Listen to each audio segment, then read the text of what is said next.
तमिलनाडु के मुख्यमंत्री MK. Stalin दावा कर रहे हैं कि संस्कृत और हिंदी ने उत्तर भारत की 25 से ज्यादा भाषाओं को ले लिया है।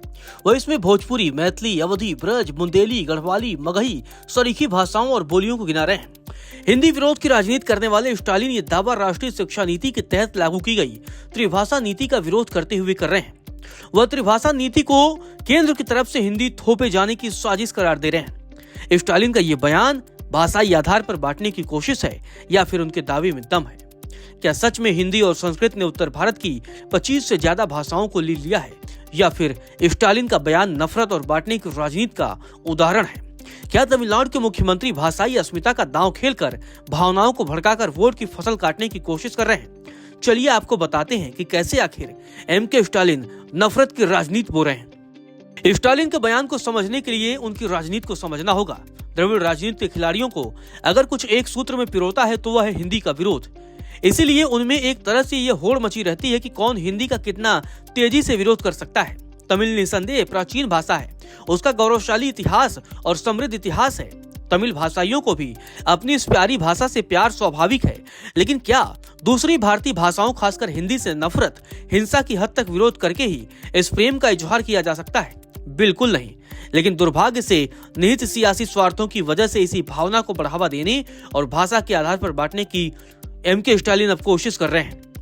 यह हास्यास्पद है कि स्टालिन संस्कृत तक को उत्तर भारतीय भाषाओं के लिए खतरा बता रहे हैं। आखिर संस्कृत से किसे खतरा होगा? यह महान भाषा तो खुद ही सिकुड़ चुकी है और खुद ही उसे संरक्षण की दरकार है। स्टालिन जिस त्रिभाषा नीति का विरोध कर रहे हैं उसमें तो ये कहीं नहीं कहा गया है कि गैर हिंदी भाषी राज्यों में हिंदी को अनिवार्य तौर पर पढ़ाना ही होगा। ये नीति तो बस ये कह रही है कि विद्यार्थी को 3 भाषाएं पढ़ानी होंगी, इनमें 2 भाषाएं भारतीय होंगी और तीसरी विदेशी यानी कि अंग्रेजी हो सकती है। 2 भारतीय भाषाओं में भी प्राथमिक भाषा उस क्षेत्र या राज्य की अपनी क्षेत्रीय भाषा में होगी। इसमें हिंदी थोपने की बात कहाँ से आई? स्टालिन द्विभाषा नीति पर अडिग है, यानी तमिल और इंग्लिश पर। त्रिभाषा नीति के तहत बस एक अतिरिक्त भारतीय भाषा को जोड़ना होगा। वो तेलुगु भी हो सकता है, मलयालम भी हो सकता है, कन्नड़ भी हो सकता है और हिंदी भी, लेकिन जरूरी नहीं कि ये हिंदी ही हो। फिर विरोध क्यों? जाहिर है कि विरोध में तथ्य कम, राजनीति ज्यादा है। तमिल भाषा को अगर सच में किसी से ज्यादा खतरा है तो वो अंग्रेजी है, हिंदी से तो कतई नहीं। क्या स्टालिन इंग्लिश का विरोध करेंगे? देश भर में धड़ल्ले से इंग्लिश मीडियम स्कूल खुल रहे हैं। खासकर ये बात सब कुछ बिना दबाव के हो रहा है, कोई अंग्रेजी को थोप नहीं रहा। लोग अपने बच्चों को इंग्लिश मीडियम में पढ़ाना चाहते हैं क्योंकि उन्हें लगता है कि इससे उन्हें रोजगार के मौके ज्यादा मिल सकते हैं, सफलता का चांस ज्यादा रहेगा। इसमें कोई बुराई भी नहीं है। अगर घर में बोले जाने वाली भाषा से इधर कोई विदेशी भाषा सीखते हैं तो बुराई क्या है? अंतर्राष्ट्रीय स्तर पर इंग्लिश जिस तरह सेतु का काम कर रही है उसी तरह हिंदी भी तो राष्ट्रीय स्तर पर करती ही है। हिंदी कैसे तोड़ती नहीं, जोड़ती है, बांटती नहीं बल्कि एक करती है, उसे पूर्वाग्रह को छोड़कर आंकड़ों के तौर पर आप समझिए। 2011 की जनगणना के मुताबिक देश भर की 26.61% आबादी की प्राथमिक भाषा हिंदी है। सेकंड और थर्ड लैंग्वेज के तौर पर हिंदी का इस्तेमाल करने वालों को भी जोड़ दे तो ये आंकड़ा 40.10% हो जाता है। 2011 की जनगणना के मुताबिक देश भर में कुल 48 करोड़ 55 लाख लोग हिंदी बोलते समझते हैं। देश में औसतन 10 में से 4 व्यक्ति हिंदी बोलते समझते हैं। इसीलिए ये सेतु के रूप में काम करती है, बांटती नहीं, जोड़ती है। सीधी सी बात है, हिंदी के बढ़ने की वजह से उनका सेतु होना है। भारत के 2 अलग अलग राज्यों जिनकी भाषा अलग हो, उनके लोग अगर आपस में संवाद करते हैं तो बहुत मुमकिन है कि उनके बीच ये संवाद हिंदी में हो। दक्षिण भारत के मामले में हो सकता है कि उतना सच ना हो।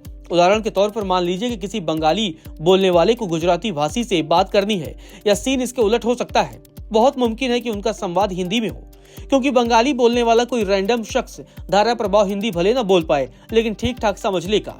यही बात एक औसत गुजराती भाषा पर भी लागू होती है। भारत जैसे विशाल और विविधता वाले देश में अगर कोई भाषा सेतु का काम कर रही है तो इसमें बुराई क्या है? ये तो अच्छा ही है। हिंदी और संस्कृत ने उत्तर भारत की तमाम भाषाओं को निगल लिया, इस आरोप में कुछ खास दम नहीं है। भोजपुरी को ही ले लीजिए, भोजपुरी खूब फल फूल रही है। भोजपुरी फिल्म और गीत संगीत उद्योग खूब फल फूल रहा है।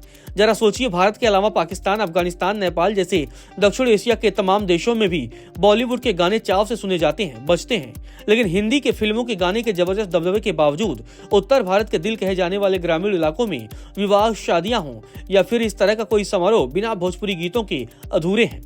जिन इलाकों में भोजपुरी नहीं बोली जाती वहां भी भोजपुरी गीत तहलका मचाए हुए हैं।